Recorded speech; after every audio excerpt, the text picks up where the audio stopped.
Hi, it's LeJanaro back with another video. I would like to say welcome to all of my new subscribers. Thank you so much for subscribing to the channel and everyone who keeps coming back each time I post a new video.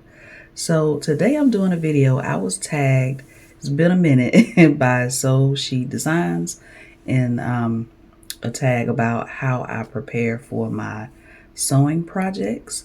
I did a video a couple of weeks ago of showing you all how I use my planner in my sewing, but I wanted to make sure I did this video on the tag about how I prepare for my sewing projects. So the tag was started by the Sloth Sewist by Denise. So I'll link her channel, and I'll also link So She Designs channel below so you can check them out. So a lot of times it depends on whether I have a plan or not. How I prepare for a garment pattern is very different from how I prepare for a bag pattern. So a lot of times with garments, I already know what I'm going to make. If you've been here for a while, you know I'm going to always go for a jogger, always. But if it's something besides a jogger set, let's say I do one of my thoughts video on a pattern release, and I see a pattern on there that I like. That's how I get inspiration. Seeing what the new pattern drops are. Pinterest is big inspiration for me, especially this past year in my fall and winter sewing. Pinterest was a huge inspiration for me. And a lot of times I don't go on Pinterest looking for things to sew. I just like Pinterest. And as I'm scrolling, I'll see different things. And once I see those things, I then start to think of a pattern that will fit whatever it is I'm trying to make. Once I find the pattern, I then try to figure out what type of fabric that I'm going to use.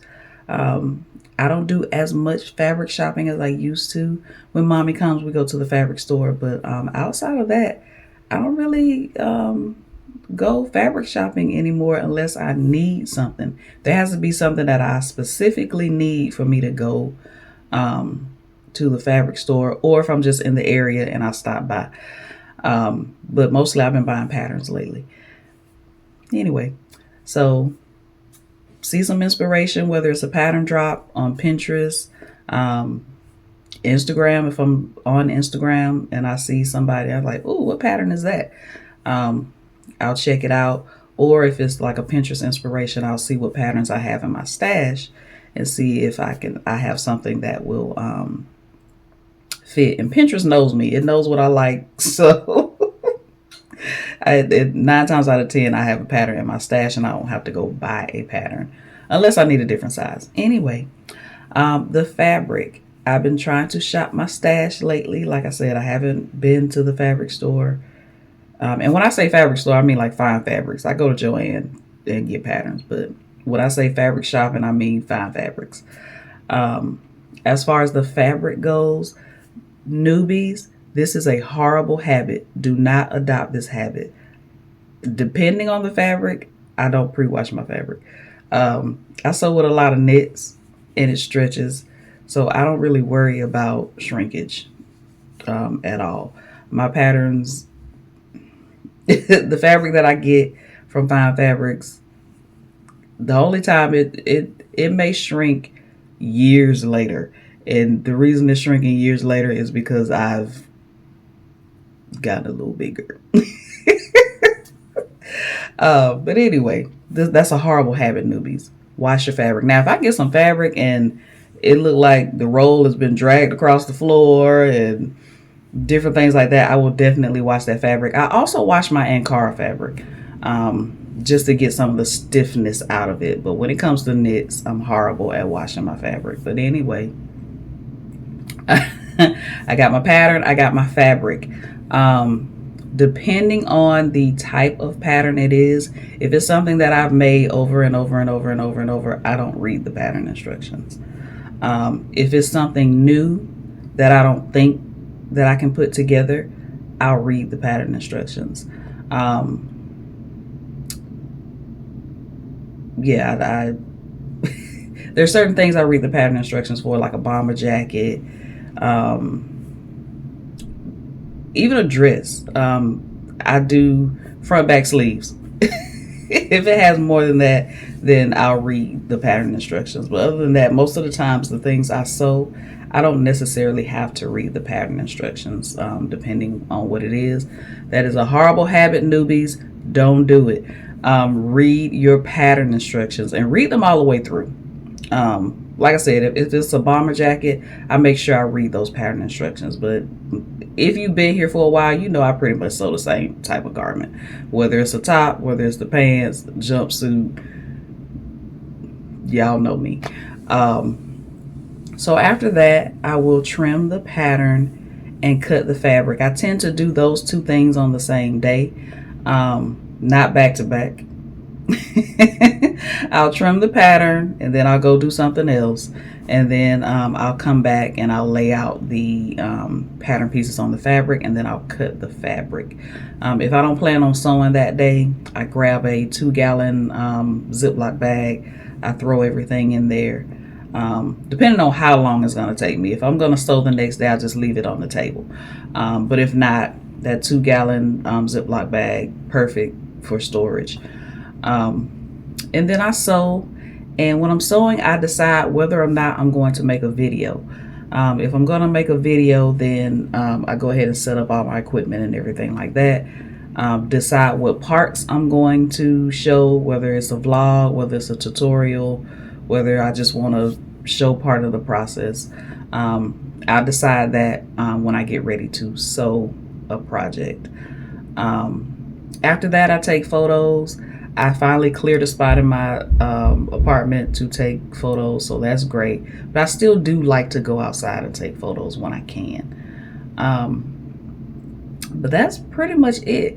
And then I come on here and I share what I made. Like I said, whether it's a vlog, whether it's a tutorial, whether it's me just coming on talking about, hey, look what I made. But yeah, so like I said, I don't really look for inspiration. Inspiration finds me. The pattern, more than likely, depending on what it is, because the algorithm knows what I like. I more than likely have a pattern in my stash. If not, if there's a pattern sale, I'll go to Joann and look for a pattern. Reading the instructions, it depends on what it is, like I said. And then I'll trim the pattern, then I'll cut the fabric, and then I will sew it up, record if I'm gonna record it, and then I share it with you all. So that's my process. It's not really an in-depth process, because many years ago when I decided that I was gonna stop buying all the things and trying to make all the things, because I wasn't wearing all the things. Once I decided that I was going to only sew things that I know for a fact that I was going to wear, my process became more streamlined and more simple. As far as bags go, that's a whole different process. Same but different.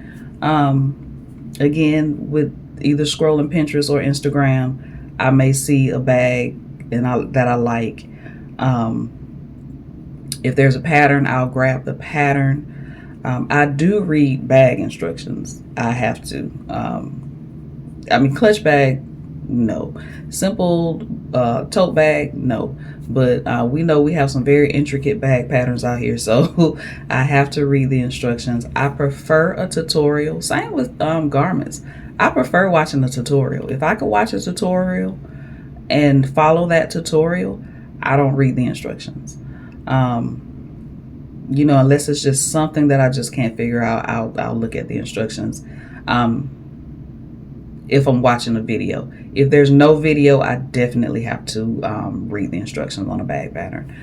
So I do read the instructions all the way through. I go and look at other versions that people have made of the bag.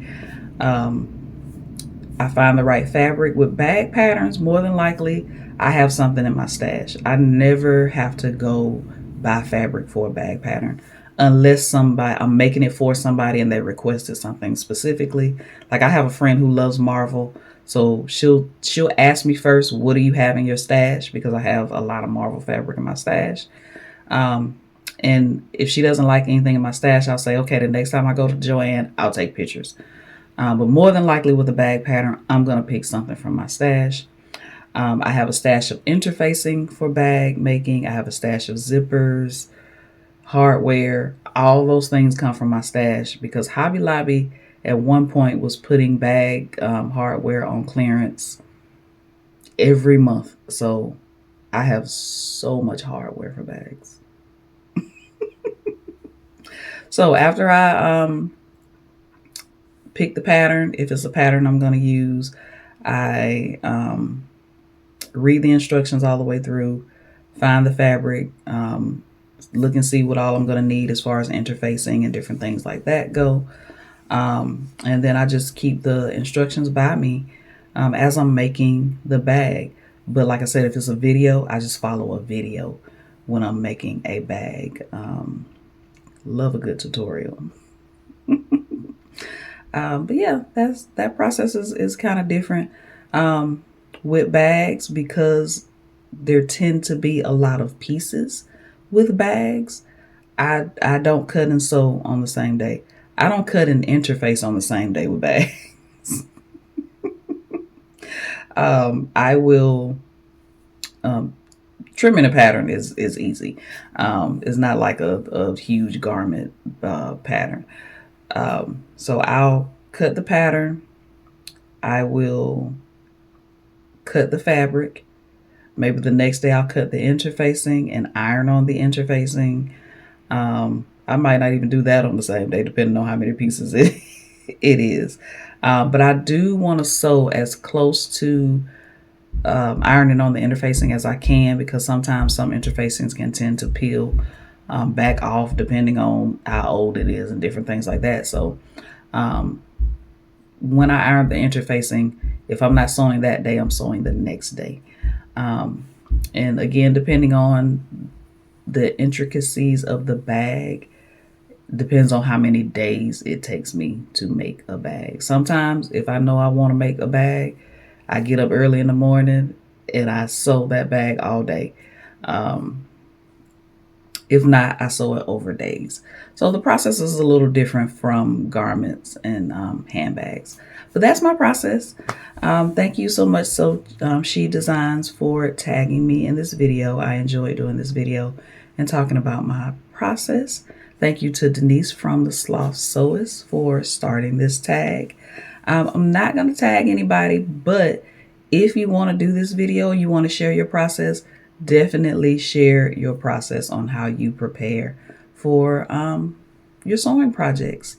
All right, if you like this video, click the thumbs up button. Don't forget to subscribe and also hit the notification bell so you'll be notified each time I post a new video, and I'll see you in the next one.